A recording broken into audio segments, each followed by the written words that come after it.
À chaque instant, ils étaient là. Je me rends compte aussi qu'ils sont là après et qu'ils prennent trop de place. Je n'en ai plus besoin, mais ça me rassure de les avoir. Je pense que tout est lié à un passé. Le fait de posséder me fait exister. Je ne pense pas pour autant être matérialiste, mais pour moi, ces objets ont vraiment un sens. Ils m'ont rassurée quand j'en avais besoin. Ils étaient présents dans ma poche, sur une table, dans mon sac, ou dans un coin de mon cerveau. Je dois avoir peur d'oublier. Alors quand je sors un objet, je peux me re-raconter l'histoire, ce qui fait de mon histoire quelque chose qui reste. Même si ça allège mon cerveau, eh bien ça remplit mon espace. Il me faut user de techniques pour cacher cette névrose. Alors les boîtes furent pour moi une super solution. Mais quand ma pièce est remplie de boîtes, il faut trouver une autre solution. Alors il me faut une autre pièce où entreposer toutes ces boîtes remplies de mon histoire. Quand je les vois, je me souviens. Mais quand je ne les vois pas, je n'y pense pas. Pour moi, ces objets n'ont plus de sens. Mais quand je me mets à les sortir, à les manipuler, à les toucher, les regarder, je sens que cet objet fait partie de mon corps, de mon esprit, de mes souvenirs, de mon histoire. Du coup, j'existe.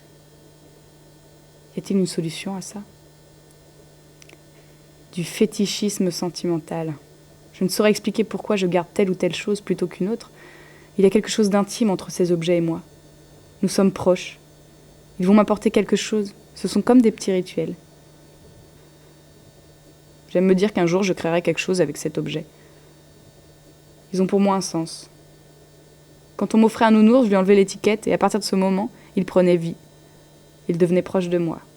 C'est comme si je lui coupais le cordon. Ces objets m'aidaient à avancer. Ils me suivaient partout. Et ils me portaient chance. J'aime beaucoup surtout ceux qui ont vécu. Les vieux sacs en cuir, les vieilles boîtes, ou les malles qui ont contenu des tas de choses, qui ont été emmenés je ne sais où. Les bijoux qui ont eu déjà des histoires d'amour, puis qui ont été abandonnés. Les objets perdurent dans le temps. Ils ont une durée de vie bien plus longue que la nôtre. Tenez un exemple. J'aime les appareils photo anciens, car je me dis qu'ils ont été des centaines de fois en vacances, à des mariages. Ils ont emboîté des tonnes et des tonnes de sourires. Pour moi, les objets ont une sorte d'aura, comme une deuxième peau. C'est cette énergie qui m'attire, qui fait que je dois l'avoir près de moi. Maintenant, ce qui me dérange là-dedans, c'est cette possession que j'exerce, et qui serait presque maladive ou névrosée. Pourquoi ne pas apprécier un objet juste pour ce qu'il est, puis le laisser dans son univers ? Je pense que son histoire est créée à partir d'une possession. Son aura est en quelque sorte le mélange de l'aura de tous les gens qui auraient exercé une possession sur cet objet. Ils sont dépourvus de conscience, et même d'inconscience, car sinon il y aura encore une sorte de devoir envers eux. La clé, c'est de pouvoir espérer que ces objets nous rendent heureux, et qu'on ne leur doive rien. Ils sont juste là pour être, et moi je suis là pour qu'ils m'aident à être. Bien sûr, il faut les astiquer pour les rendre plus attrayants, ou pas. Pour leur laisser l'usure de la vie se coucher sur leur enveloppe.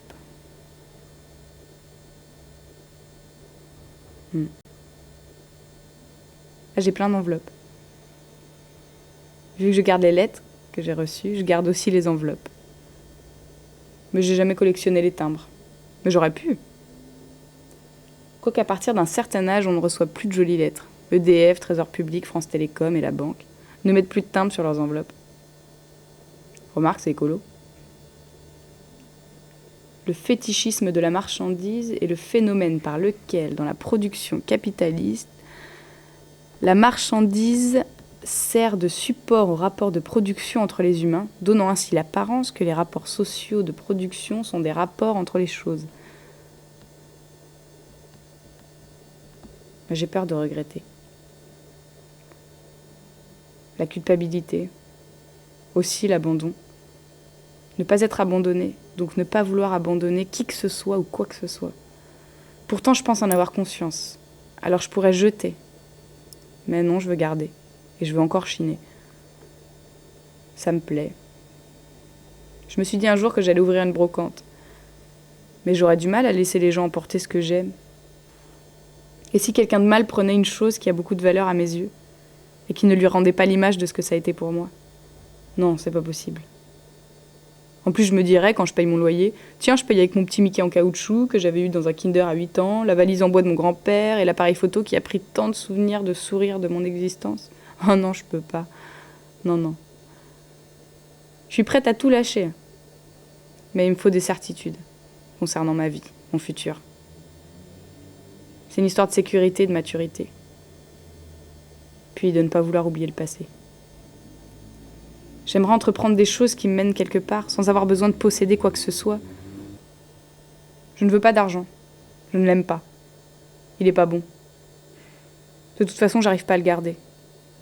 Quand j'en ai, il faut que je m'en débarrasse au plus vite. Ce qui fait de moi quelqu'un d'idéaliste, complètement dépassé par tous ces objets, qui pourrait plutôt construire une vie stable avec une cafetière Senseo et un écran plasma. Mais j'y arrive pas. Je veux pas. Toute cette réflexion que je me fais là, je ne sais pas où elle va me mener, mais ce qui est sûr, c'est que je veux faire ce que j'aime dans ma vie. Je veux aimer et être aimé. Je veux pas être trop responsable de la vie des gens. Ceux qui ont été responsables de la mienne m'ont écorché.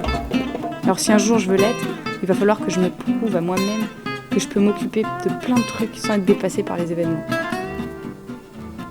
Je suis en travail sur moi. Je tiens le bon bout. Enfin, j'espère.